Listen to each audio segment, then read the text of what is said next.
وسلم علی رسولہ الکریم اما بعد فاعوذ باللہ من الشیطان الرجیم بسم اللہ الرحمن الرحیم النبی اولی بالمؤمنین من انفسهم وازواجہ امہاتہم صدق اللہ مولانا العظیم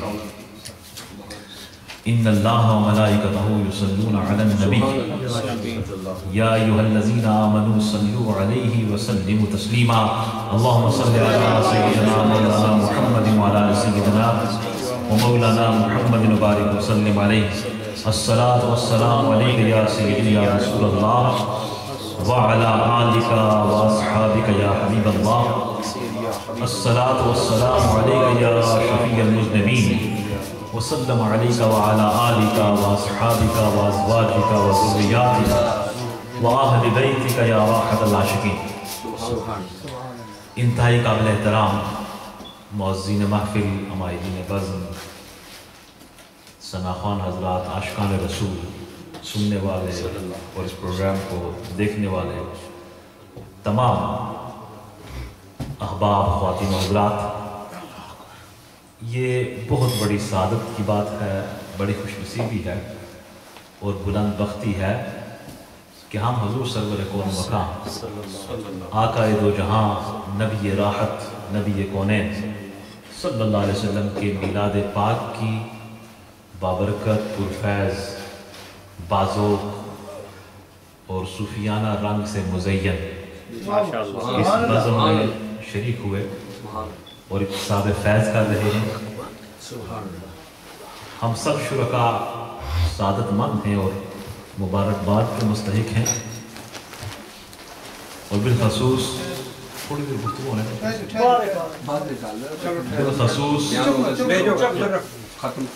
بالخصوص اہل خانہ جنہیں ساتھ میسر آئی، میرے روحانی عزیز، روحانی نسبت میں ہمارے وابستہ ہیں دربار فیض بار سے جناب محترم قمر اقبال صاحب، بڑی محبت کا اظہار کیا اور پھر اس بزم کو سجایا۔ اللہ تعالیٰ انہیں توفیق بخشے کہ یہ سرکار صلی اللہ علیہ وسلم کے مبارک ذکر کی محفل ہمیشہ سجاتے رہے اور یہ مجلس ان کے لیے باعث فیض بنے، باعث خیر بنے، تو یہ مبارکباد کے مستحق ہیں۔ ان کے اہل خانہ سب اللہ تعالیٰ بے پناہ برکت عطا فرمائے۔ بہت خوبصورت گفتگو شمس صاحب نے فرمائی سیرت رسول کے حوالہ سے، نسبت رسالت ناب کے حوالہ سے، اور سجاد بٹ صاحب نے، اصغر چشتی صاحب نے پورا ذوق نبی پاک صلی اللہ علیہ وسلم کے جمال عالم تاب کا حسین تذکرہ آپ نے اس خوبصورت آواز میں کیا، تو آپ کا ذوق بنا ہوا ہے، اور اس ذوق میں بھی وہی اوصاف حمیدہ نبی پاک صلی اللہ علیہ وسلم کی شان، عظمت، مناقب، محاسن، اور یہ کسی وائز، کسی ثناخوان، کسی مقرر، کسی تحریر و تقریر والے کے بس کا روگ نہیں ہے کہ وہ یہ دعویٰ کرے کہ میں یہ ذکر کرتا ہوں یا کر سکتا ہوں۔ یہ سعادت ہے، بس یہ اپنا حصہ حاصل کرتا ہے۔ غالب ثنائے خواجہ بیزنا گزاشتے ہیں، کہاں ذات پاک مرتبہ دان محمد ہست۔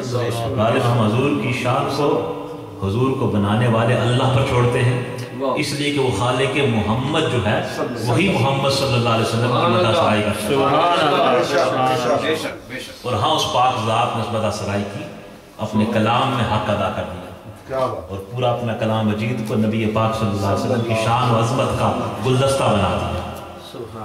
تو وہی توصیف اور مدح سرائی، اسی کی سعادت حاصل کرنی ہے۔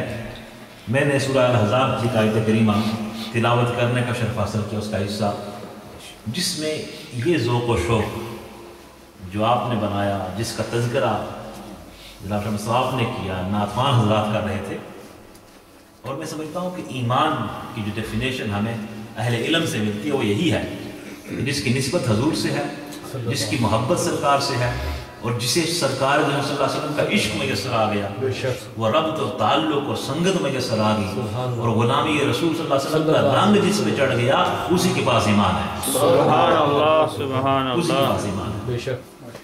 اور یہ تعلق جب آتا ہے غلام کا آقا کے ساتھ، آقا تو ہیں ہی شفیق، آقا تو ہیں ہی رؤوف الرحیم ہیں، آپ تو کریم ہیں، ہمیشہ مہربان امت پہ. لیکن جب عاشق اور غلام کا تعلق جب بنتا ہے، سرکار تو مومنوں کی جانوں کے مالک ہیں، حضور تو مومنوں کی جانوں سے بھی زیادہ قریب ہیں. النبی اولا بالمؤمنین من انفسہم، نبی صلی اللہ علیہ وسلم اہل مومنین کی جانوں سے بھی زیادہ ان کے قریب ہیں. اور دوسرا ترجمہ اس نے یہ کیا کہ نبی صلی اللہ علیہ وسلم مومنوں کی جانوں سے بھی زیادہ ان کے حقدار ہیں، وہ جانوں کے مالک ہیں، ان کے حقدار ہیں. وازواجہم امہاتہم، اور سرکار کی جو ازواج ہیں وہ مومنین کی مائیں ہیں. یہ بھی عظمت و شان کی بات ہے، سرکار کی نسبت سے ان کو عظمت میسر آئی. تو یہاں یہ نقطہ سرکار کا جانوں سے بھی زیادہ قریب ہونا، اس کو علماء نے بہت کچھ لکھا، اور میں اس کی جو وضاحت ہے اور تفسیر حدیث پاک سے کروں گا. جناب انس بن مالک رضی اللہ عنہ راوی ہیں، فرماتے ہیں کہ حضور سرور کون مکان علیہ الصلوۃ والسلام نے ارشاد فرمایا لا یؤمن احدکم حتی اکون احب الیہ من نفسہ، تم میں سے اس وقت تک کوئی ایمان والا نہیں ہو سکتا، اس کا ایمان مکمل نہیں ہو سکتا. آقا فرماتے ہیں کہ جب تک وہ اپنی جان سے بڑھ کر مجھ سے محبت نہ کر، جان سے بڑھ کر محبت نہ کر لے. جان سے بڑھ کر حضور سے پیار ہو گیا تو ایمان مل گیا. دوسری روایت لا یؤمن احدکم حتی اکون احب الیہ من والدہ وولدہ والناس اجمعین، اس وقت تک ایمان والا نہیں ہو سکتا جب تک اپنے والدین، اولاد اور ہر ایک سے بڑھ کے پیار نہ کر لے. سبحان اللہ سبحان اللہ. وہ جو کرے والدین سے بڑھ کے پیار ہو گیا تو سرکار سے محبت زیادہ ہو گئی، ایمان کا درجہ ملتا گیا. اولاد سے بڑھ کے، ہر شے سے بڑھ کے، تمام لوگوں سے بڑھ کے، اور حتیٰ کہ جان سے بڑھ کے. جان سے کروں تیرے نام پہ جان فدا، نہ بس ایک جان دو جہاں فدا، دو جہاں سے بھی نہیں جی برا، کروں کیا کروڑوں جہاں نہیں. صحابہ کرام علیہ رضوان، کبار اہل بیت اطہار علیہ رضوان، صالحین، ان کی جب ان کے حوال آپ دیکھتے ہو نا تو ان میں آپ کو تعلق مصطفیٰ صلی اللہ علیہ وسلم کے حوالہ سے، سرکار کی نسبت کے حوالہ سے عشق کا رنگ، عشق کا رنگ، ایک یگانگت اس تعلق میں، ایک یکسوئی، ایک سنسیرٹی، ڈیووشن، اور انتہائی ایک والہانہ تعلق، ایک جذباتی اٹیچمنٹ سرکار کی بارگاہ میں آپ کو ملتی ہے. وہی اٹیچمنٹ اس کو عشق کہا جاتا ہے. قوت عشق سے ہر پست کو بالا کر دے، دہر میں اس میں محمد سے اجالا کر دے. وہی ایکسٹریم اٹیچمنٹ ہے جو انسان کو ایمان آشنا کرتی ہے. اگر وہ نہیں ہے تو بجھ بجھی عشق کی آگ اندھیر ہے، مسلمان نہیں راک کا ڈیرا. بہت سے حوالے ہیں اشعار رسول میں، صرف ایک روایت کو ضرور پیش کرنا چاہوں گا، اور میری عادت یہ حدیث پاک کو اسی کو سہارا بنایا جائے گفتگو کا. اور یہاں بھی راوی جناب انس بن مالک رضی اللہ تعالیٰ، اور یہ وہ راوی حدیث اور آپ صحابی رسول ہیں کہ جن کو سرکار کی معیت اور سنگت میں اور خاص سرکار کی خدمت کا موقع مسلسل 10 سال تک ملا. تو جناب انس اس رنگ کو، اس عشق کے رنگ کو، اس پکے رنگ کو، اس پختہ رنگ کو، اس نہ اترنے والے رنگ کو، اس ذوق و شوق کو، کیف و سرور کو، حال و سرور کو، وجد و حال کو، جذب و حال کو، اس لگن اور تڑپ کو، اور اس جذب اندروں کو، اس کیف و سرور، اور یہ جو رقص بسمل ہے انسان کا، عاشق رسول کا، اس کو آپ بیان کرتے ہیں. آپ یہ حال بیان کرتے ہیں جناب ہائے ہائے عاشق صادق جناب سیدنا صدیق اکبر رضی اللہ تعالیٰ. تمام صحابہ کے پاس آپ جائیں، اہل بیت کے پاس جائیں، ہر جگہ آپ کو عشق رسول کا، تعلق مصطفیٰ کا الگ تھلگ منفرد رنگ نظر آئے. اور ہمارے لیے وہی تعلیم اور رہبری کا باعث. جناب سیدنا صدیق اکبر آپ کے والد سے فرماتے ہیں، جناب انس نے کہا قالا لما لیلۃ الغار، کہ جب شب غار تھی نا، غار سور میں کس قدر سبحان اللہ، کس قدر نبی پاک صلی اللہ علیہ وسلم کے ساتھ عشق کا تعلق ہے صحابہ کرام کا.